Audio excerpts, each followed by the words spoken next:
ការញែកឲ្យបានដាច់ពីគ្នារវាងបណ្ដឹងអាជ្ញាហើយនិងបណ្ដឹងរដ្ឋវិន័យដែលជាទូទៅប្រជាប្រដ្ឋតែងមានការភ័ន្តច្រឡំនៅពេលដែលគាត់ដាក់ពាក្យបណ្ដឹងគាត់តែងយល់ឃើញថាហ្នឹងគឺបណ្ដឹងឬព្រមតាន់តាមពិតដោយអាយដាមភៅទាំងពីរអាយដាមមួយបញ្ជាក់អញ្ចឹងគឺពាក្យបណ្ដឹងរបស់គាត់ក្នុងន័យជាទូទៅលើកលែងតែការតាំងខ្លួនជាដើមបណ្ដឹងរដ្ឋវិន័យតាមផ្លូវនៃបណ្ដឹងដើមចំពោះមុខជាក្រុមសេពសួរជនរងគ្រោះគាត់មានសិទ្ធិត្រឹមតែធ្វើបណ្ដឹងរដ្ឋវិន័យតែប៉ុណ្ណោះអញ្ចឹងបើសិនជាយើងពិនិត្យនៅក្នុងបែបបទនៃការបែងចែកបណ្ដឹងទាំងពីរនៅក្នុងបណ្ដឹងអាជ្ញានេះគឺព្រះញ្ញាគាត់អ្នកចាត់ចែងអញ្ចឹងបើសិនជាគាត់អ្នកចាត់ចែងយើងពិនិត្យថាតើបណ្ដឹងអាជ្ញាគាត់បណ្ដឹងរបៀបម៉េចអញ្ចឹងដូចបានជំរាបជូននៅក្នុងកម្មវិធីលើកមុនថាព្រះញ្ញាគាត់មានរបៀបក្នុងការធ្វើបណ្ដឹងអាជ្ញារបស់គាត់ហ្នឹង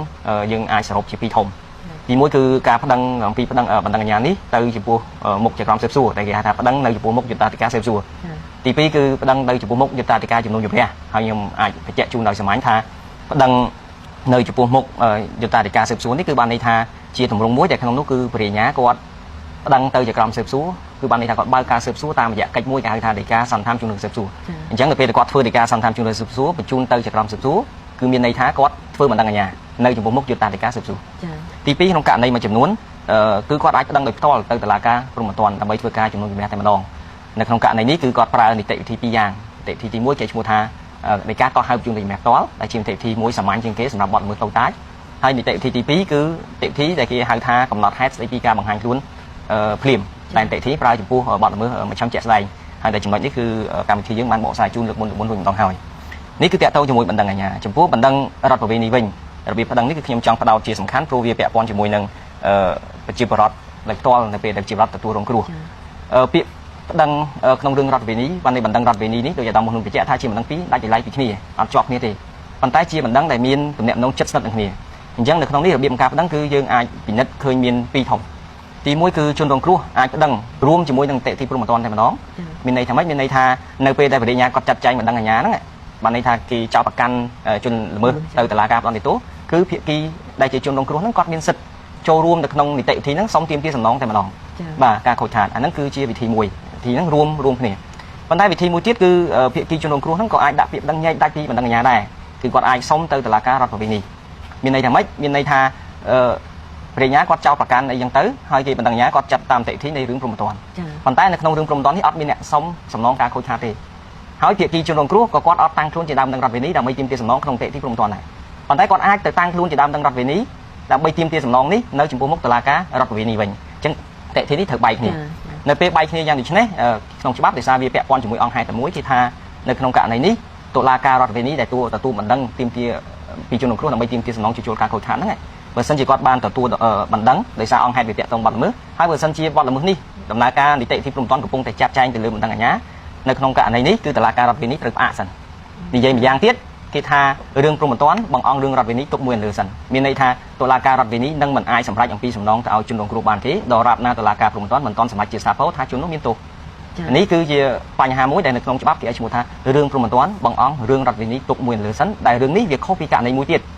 រឿងមួយទៀតគឺបានន័យថារឿងរដ្ឋវិន័យផ្អាករឿងព្រហ្មទណ្ឌវិញដែលបញ្ហានេះគេឲ្យឈ្មោះថាជាបញ្ហាបន្ទាន់បង្ខំចាតែបញ្ហាបន្ទាន់បង្ខំនេះមានអត្ថន័យយ៉ាងដូចម្ដេចដែរបញ្ហាបង្ខំនេះគឺខុសពីមិញបន្តិចដោយសារមិញគឺរឿងព្រហ្មទណ្ឌនេះគឺទៅផ្អាកនីតិវិធីក្នុងរឿងរដ្ឋវិន័យបានន័យតុលាការរដ្ឋវិន័យមិនអាចសម្រេចអំពីសំណងបានទេបើតុលាការព្រហ្មទណ្ឌមិនទាន់សម្រេចផ្ដន្ទាទោសជននោះជាស្ថាពរចំពោះបញ្ហាបន្ទាន់បង្ខំវិញគឺជាបញ្ហាមួយដែលក្នុងក្រមនីតិវិធីចាត់បញ្ចូលជាអញ្ញត្តកម្មបើនិយាយនៅក្នុងច្បាប់ឆ្នាំ1993ច្បាប់ស្តីពីនីតិវិធីព្រហ្មទណ្ឌឆ្នាំ1993គេចែកបញ្ហាបន្ទាន់បង្ខំជាពីរផ្នែក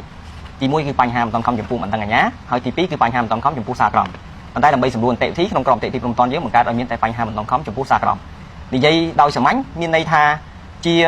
ាជាបញ្ហាមួយដែលក្នុងនោះតុលាការព្រហ្មទណ្ឌនឹងមិនអាចសម្រេចផ្ដន្ទាទោសឬសម្រេចអំពីប្រតិភិបរបស់ជននោះបានទេដរាបណាគេមិនទាន់ដោះស្រាយអំពីបញ្ហាមួយដែលការដោះស្រាយបញ្ហាគឺជាសមត្ថកិច្ចរបស់តុលាការផ្សេងរឿងដែលសាមញ្ញជាងគេបំផុតហើយដែលគេនិយាយទូទៅគឺបញ្ហាទាក់ទងកម្មសិទ្ធិឧទាហរណ៍ថាជនម្នាក់ត្រូវបានចោទប្រកាន់ពីបទរំលោភលើកម្មសិទ្ធិអ្នកដទៃ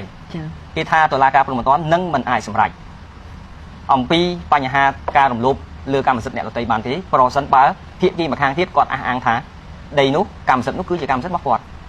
អញ្ចឹងក្នុងករណីនេះតុលាការដើម្បីអាចនិយាយថារំលោភលើកម្មសិទ្ធិអ្នកដទៃលុះត្រាតែគាត់ដោះស្រាយអំពីបញ្ហាកម្មសិទ្ធិសិនប៉ុន្តែការដោះស្រាយពីបញ្ហាកម្មសិទ្ធិនេះមិនមែនជាសមត្ថកិច្ចរបស់តុលាការព្រហ្មទណ្ឌទេគឺជាសមត្ថកិច្ចផ្ដាច់មុខរបស់តុលាការរដ្ឋវិន័យ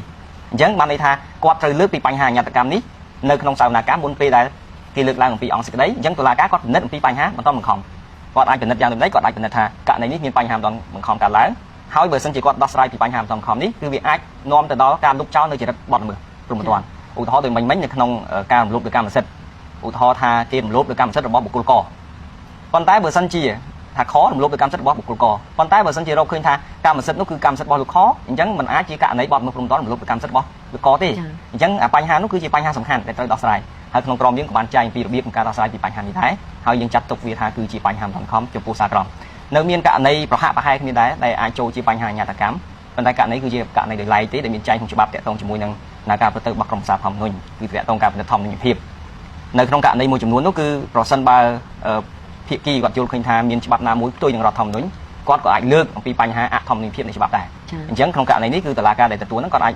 បញ្ជូនករណីទៅប្រធានតុលាការកំពូលហើយប្រធានតុលាការកំពូលក៏អាចប្តឹងទៅក្រមសាធម្មនុញ្ញដើម្បីសម្រេចអំពីបញ្ហាធម្មនុញ្ញភាពក្នុងរយៈពេលដែលត្រូវរងចាំសម្រេចអំពីបញ្ហាធម្មនុញ្ញហ្នឹងគឺបានន័យថាតុលាការខាងផ្នែកព្រំដែនត្រូវបង្អស់រឿងទុកមួយលើសិនបានន័យថាត្រូវផ្អាកដំណើរការរបស់ខ្លួនមួយរយៈពេលរងចាំការសម្រេចពីបញ្ហានោះអញ្ចឹងនេះគឺ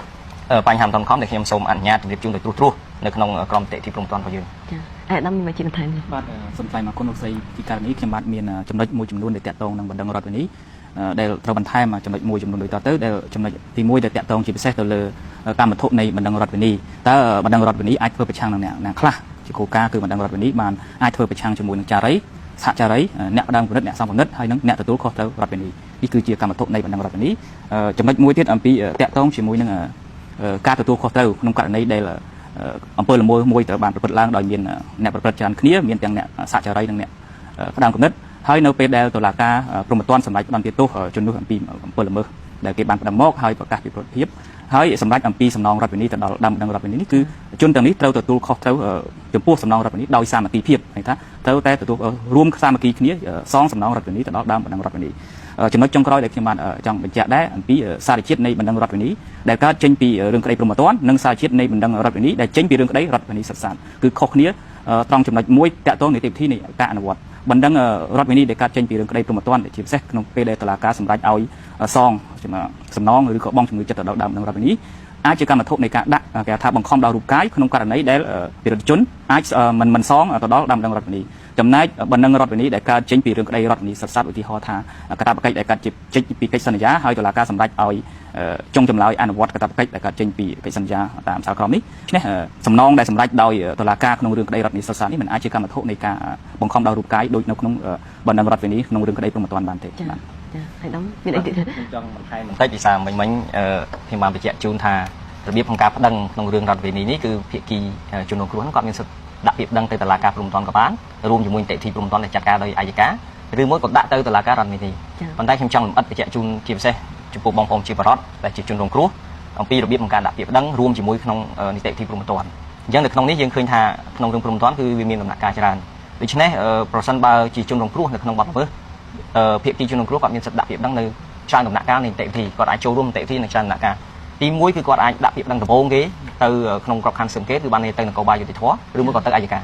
រប៉ុន្តែបើសិនជាមិនបានដាក់ពាក្យប្តឹងក្នុងដំណាក់កាលនេះទេក៏គាត់មានសិទ្ធិដាក់ពាក្យប្តឹងរដ្ឋវិន័យនេះគឺដើម្បីទាមទារសំណងនេះនៅចំពោះមុខចក្រមស៊ើបសួរបានផងដែរគឺគេឲ្យឈ្មោះថាការតាំងខ្លួនជាដើមបណ្ដឹងរដ្ឋវិន័យតាមផ្លូវអន្តរាគមន៍នៅចំពោះមុខចក្រមស៊ើបសួរមានន័យថាគាត់ចូលរួមក្នុងនីតិវិធីគាត់យល់ឃើញថាគាត់គឺជាជនរងគ្រោះដូច្នេះគាត់តាំងខ្លួនជាដើមបណ្ដឹងរដ្ឋវិន័យដើម្បីទាមទារសំណងដូច្នេះគាត់អាចតាំងខ្លួនបាននៅចំពោះមុខចក្រមស៊ើបសួរតាមមាត្រា137នៃក្រមនីតិវិធីព្រហ្មទណ្ឌប៉ុន្តែបើសិនជាគាត់ផុតដំណាក់កាលស៊ើបសួរហើយគាត់មិនបានតាំងខ្លួនជាដើមបណ្ដឹងរដ្ឋវិន័យដើម្បីអាចឲ្យគាត់ទាមទារសំណងបានគាត់ក៏អាចតាំងខ្លួនជាដើមបណ្ដឹងរដ្ឋវិន័យបានផងដែរនៅក្នុងដំណាក់កាលជំនុំជម្រះ